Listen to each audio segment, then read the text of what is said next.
आज 19 फेब्रुवारी महाराष्ट्राला, हिंदुस्थानाला आणि जगाला 350 पावणे 400 वर्षापूर्वी पडलेलं स्वप्न हा संपूर्ण जगभरामध्ये सुवर्ण अक्षरामध्ये लिहिलेला हा 19 फेब्रुवारी हा दिवस आहे. 19 फेब्रुवारी 1630 शिवरायांचा जन्म आपल्या शेजारील शिवनेरी गडावरती झाला. माँसाहेब जिजाऊ आणि शहाजी राजांनी जे स्वराज्याचं स्वप्न पाहिलं होतं ते शिवरायांनी प्रत्यक्षात साकार केलं आणि त्या हिंदुस्थानामध्ये जे राज्य कारभार केला, 18 पगड जातीला, सर्व समाजाला, सर्व धर्मांना एकत्र घेऊन जो त्यांनी कारभार केला, कोळी, माळी, साळी, महार, चांभार ही सगळी, मराठा, कुलबी, त्या सगळ्यांना एकत्र घेऊन शिवरायांनी त्या काळात कारभार केला, तो आजही आपल्यासाठी आदर्शवत आहे. ज्या राजानं औरंगजेबाच्या दरबारामध्ये आपला 7 वर्षाचा शंभूराजे या राष्ट्रासाठी ओलीस ठेवला, म्हणजे गहाण ठेवला, हा आदर्श राजा. 16 वर्षी पहिल्या तोरणा बांधला, हा आदर्श राजा. म्हणजे कुठल्याही अंगातून पाहिलं तर शिवराय हे आदर्श आपल्यासाठी उभे राहत आहे. हे अष्टपैलू राज्यमहत्त्व हे आपल्यापुढं, व्यक्तिमहत्त्व आपल्यापुढं उभं राहत आहे. आणि आज खरं तर शिवजन्मोत्सव प्रतिष्ठानच्या वतीनं आणि रुद्रा फाउंडेशनच्या वतीनं हा जन्मोत्सव अकोल्यामध्ये संपन्न होतो. एकदा त्यांच्यासाठी टाळ्या वाजवा.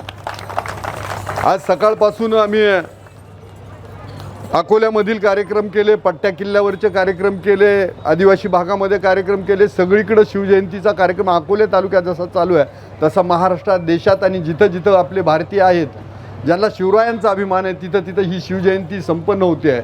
आणि त्यानिमित्तानं आज खरं तर आम्हाला महाआरतीचा मान दिला. आयोजकांचं मनापासून आभार मानतो. आज आपल्यासाठी तितकंच महत्त्वाचं आहे की शिवकन्या ग्रुप आज लेझिम पथक त्यांचं आज पहिल्यांदा ते सुरुवात करत आहे.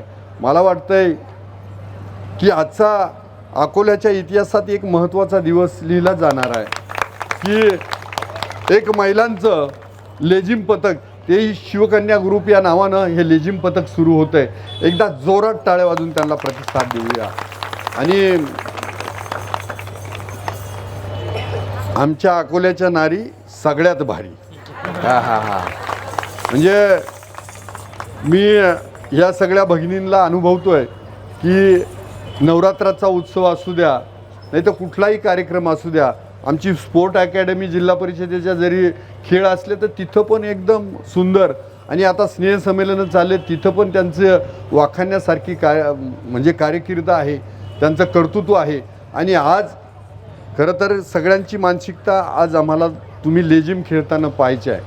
आणि या निमित्ताने एक संकल्प करू की गावागावामध्ये चांगले उपक्रम सुरू झाले पाहिजे. शिवरायांबद्दल आपण जय शिवाजी जय भवानी जेव्हा म्हणतो, किंवा जय शिवाजी जय भवानी आणि जय शिवराय आणि जय जिजाऊ म्हणतो, तर जिजाऊंनी जे राष्ट्र निर्मितीसाठीचं जे काम केलं आहे, मला वाटतं तरुणांनी नाही तर आपण सगळ्यांनी निर्व्यसनी झालं पाहिजे. सगळ्यात महत्त्वाचं आहे की नाही, आपण जातीपातीच्या राजकारणाला बळी नाही पडलं पाहिजे. या राष्ट्राबद्दल आपल्या मनात प्रेम आहे तर नका ना घाण करू, नका गुटख्याची कागदं टाकू, नका प्लॅस्टिकची कागदं टाकू, नका रस्त्यावरती घाण करू. मला वाटतं हे सगळं जर सांभाळलं तर राष्ट्रपती आपल्या मनात प्रेम आहे असा हा एक संदेश जाईल. अकोलेकरांसाठी एक विशेष सांगावंसं वाटतंय की आम्ही राजूरला 21, 22, 23 स्वच्छता अभियान घेणार आहे. मला वाटतं 23 तारखेला गाडगे महाराजांची जयंती आहे आणि त्यामुळं आम्ही एक तालुकाभर कार्यक्रम घेणार आहे. अकोलेकरांनी थोडंसं एक पाऊल पुढं टाका आणि आपलं शहर स्वच्छ करण्यासाठी प्रयत्न करा. नाही निदान स्वच्छता करू लागले तर निदान घाण करू नका. म्हणजे इथल्यांना नाही सांगत, मी सगळ्यांना सांगतोय. नाही तर ते तुम्ही लगेच आमचे वाघ सर पाहायला लागले माझ्याकडे, आम्ही काय केलं बाबा, तर तसं काही नाही. आणि विशेष म्हणजे आत्मा यहाँ प्रेजेंट है. अकोले तालुका मेडिकल असोसिएशनच्या सगळे सदस्य आणि त्यातल्या त्यात आमच्या सगळ्या भगिनी सगळ्या विशेष करून उपस्थित आहेत. मला वाटतंय आपल्या लेझिम पथकाचं स्वागत करण्यासाठी हे उपस्थित आहे. परत एकदा शिवकन्या लेझिम पथकासाठी शुभेच्छा देतो आणि सगळ्यांना शिवजयंती उत्सवाच्या शुभेच्छा देऊन थांबतो. जय हिंद, जय महाराष्ट्र, जय शिवराय. शिवमहोत्सव समिती अकोल्याच्या वतीने आज या ठिकाणी छत्रपती शिवाजी महाराजांच्या जयंतीनिमित्ताने विविध कार्यक्रमाचं आयोजन करण्यात आलं. त्यामध्ये सकाळी आत्मा अकोल्याच्या वतीने मॅरेथॉन स्पर्धेचं आयोजित करण्यात आलं. त्या सर्व विजेत्यांचे मी सर्वप्रथम अभिनंदन करतो. त्याचबरोबर अकोले शहरातील सर्व महाविद्यालय आणि शाळा यांनी अत्यंत सुरेख आणि रेखीव अशी मिरवणूक सादर केली. त्या सर्वांचं, त्या विद्यार्थ्यांचं, छोट्यांचं, त्यांच्याप्रती, छत्रपतींच्या प्रती असणाऱ्या त्यांची अस्मिता या ठिकाणी पदोपदी जाणवत होती. त्यांच्याबद्दलसुद्धा शिवमहोत्सव समितीच्या वतीने मी त्यांचे आभार व्यक्त करतो. आणि आज या ठिकाणी आमचे रुद्रा प्रतिष्ठानचे सर्व सहकारी, त्याचबरोबर शिवकन्या ग्रुप आणि अकोले तालुका मेडिकल असोसिएशन यांच्या सहकार्याने हे लेझिम पथकाचा कार्यक्रम, त्याचबरोबर बरदानी खेळाचा कार्यक्रम या ठिकाणी संपन्न झाला.